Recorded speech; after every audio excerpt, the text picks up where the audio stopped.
Dear students, Assalamu alaikum. I am Asif Mahmood, your physics teacher. In previous lecture, we studied like and unlike parallel forces. Today we will discuss addition of forces. Dear students, we know that force is a vector quantity which has magnitude and direction as well. Therefore, we cannot add forces like ordinary arithmetic addition.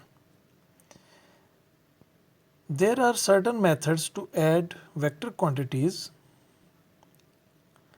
Before we discuss the method to add forces, we will understand the concept of resultant force, which is the result of addition of forces.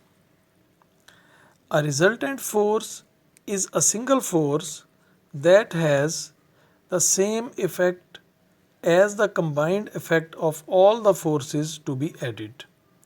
यानी resultant force एक single force है, एक अकेली force है जिसका असर उन तमाम फोर्सेस के बराबर होता है जिनको ऐड यानी जमा किया जाए.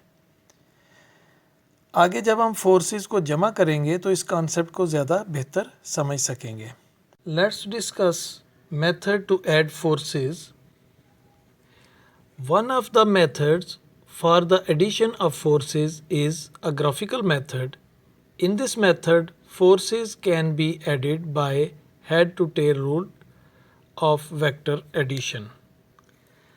This method is used to find the resultant of two or more forces in such a way that head of the first vector coincides with the tail of the second vector and head of the second vector coincides with the tail of the third vector if any exists, and so on.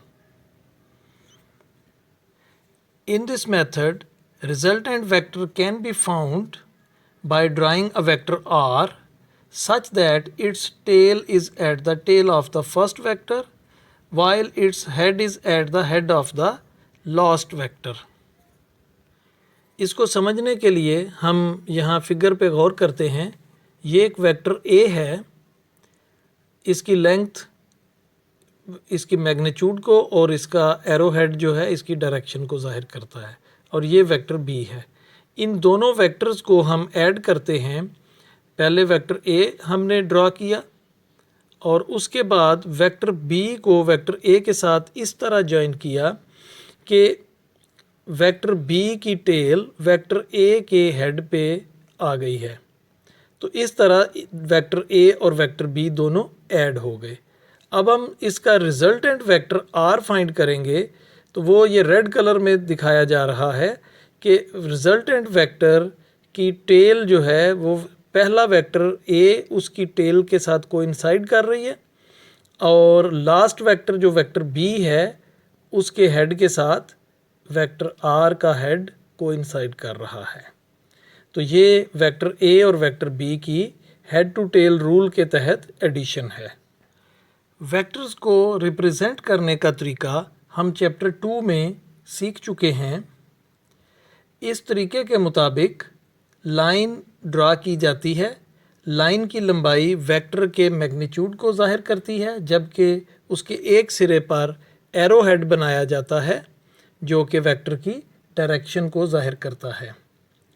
Head to tell rule को इस्तेमाल करने के लिए पहले हमें एक मुनासिब scale की ज़रूरत होती है. स्केल से मुराद ये है कि हम किसी वेक्टर की मिकदार को यानी उसके मैग्नीट्यूड को किस निस्बत से या किस लंबाई से जाहिर करेंगे. फ़र्ज़ करें वेक्टर एफ़ को जिसकी वैल्यू जिसका मैग्नीट्यूड 20 न्यूटन है उसको हम ग्राफिकली ज़ाहिर करना चाहते हैं. तो उसके लिए हम मुनासिब स्केल क्या ले सकते हैं. मसलन हम स्केल ले सकते हैं 1 centimetre is equal to 4 Newton.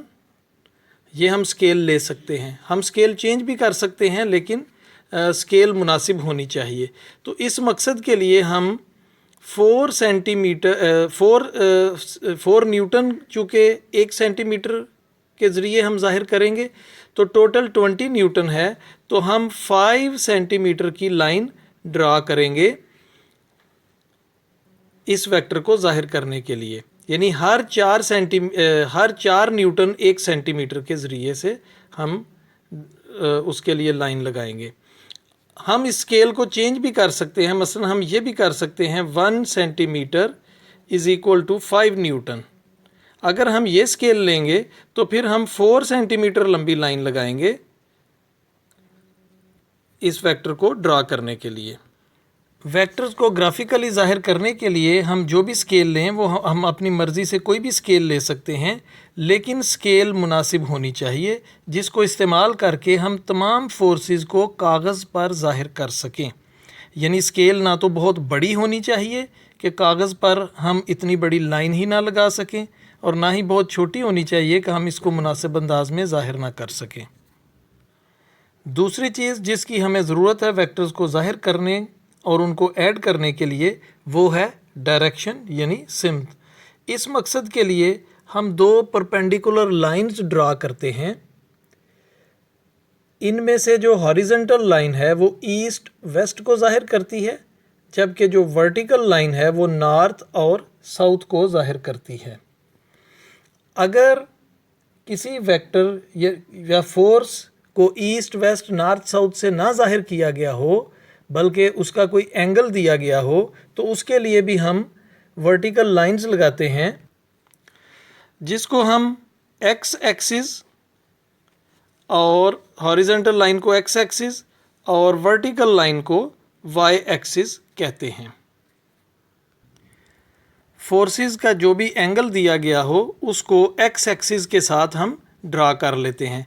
फ़र्ज़ करें एक वेक्टर एफ है जो 45 का एंगल बना रहा है, तो इसको एक्स एक्सिस के साथ हम ऐसे ड्रा करेंगे, और इसकी लंबाई जो हमने स्केल ली होगी, फ़र्ज़ करें यही 20 न्यूटन की फ़ोर्स है, उसके लिए हमने स्केल ली हुई है 1 centimetre is equal to 5 newton, तो हम 4 सेंटीमीटर की लाइन ड्रा करेंगे और उसका एंगल या डायरेक्शन दी हुई है 45 डिग्री अलॉन्ग एक्स एक्सिस, तो हम यहाँ पे 45 का एंगल ड्रा कर लेंगे।